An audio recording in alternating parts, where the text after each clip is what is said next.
د خیبر پښتونخوا د باجوړ ضلع په شندۍ موړ سیمه کې د عوامي نېشنل ګوند یو مهم مرکزی مشر او د علماو چارو سکرټر مولانا خانزیب سره د پولیس ساتونکو سره یوځای د ناپېژنګلو وسلوالو لخوا وژل شوی دی. د ضلع د پولیسو مشر وقاص رفیق ډان ورځپاڼې ته ویلي چې دا برید هغه مهال وشو کله چې مولانا خانزیب د جولای په 14مه د صلح مارچ لپاره د کمپاین په حال کې وو. نوموړی وایي چې برید کوونکي په موټر سایکل سوارو او دا یوه خدبي وجنه وه. په پیښه کې 3 نور کسان جوبل شوي دي او پولیسو د پیښو له ځایه شواهد راټول کړي دي. د عوامي نېشنل ګوند مرکزی مشر سېنیټر ایمل ولی خان دا پیښه سخت غندلې او د ریاست په ضد یې د مقدمې درج کولو اعلان کړی دی. د هغه په وینا چې د ریاستي ادارو چوپتیا دا څرګندوي چې دوی په دې جرم کې شریک دي. ایمل ولی خان دا هم ویلي چې د خانزیب مشر ورور شیخ خانزاده سره د مشورې وروسته به د ریاست په ضد FIR درج شي. نوموړي په ټولنیزو رسنیو د خانزیب سره د عکسونو پوسټ هم کړي او یوازې لیکلي چې جوړونه شویم.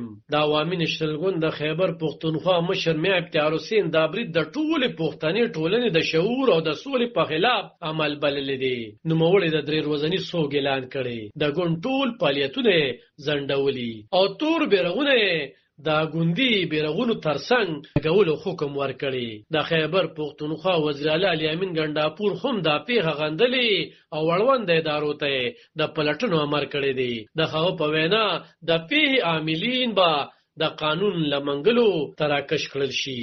د قومي وطن پارټي مرکزی چیرمن افتاب احمد خان شیرپو هم د سخت خفګان څرګندونه کړې ده او د پیښې تحقیقات غوښتنه یې کړې ده. مولانا خانزیب د عوامي نېشنل ګوند یو فعال وتلی او بااصوله سیاسي او مذهبي شخصیت و. نوموړي د ګوند د مرکزي کابینې غړی او د علماو چارو سکرټر و چې د دیني طبقې او ګوند ترمنځ پل جوړ کړی و. د تل د امن سولې او د ترهګر په ضد څرګند دریځ یې لرلو. د ده لپاره دین، پښتونوالي او جمهوریت سره تړاو لرل یوه ګډه نظریه وه.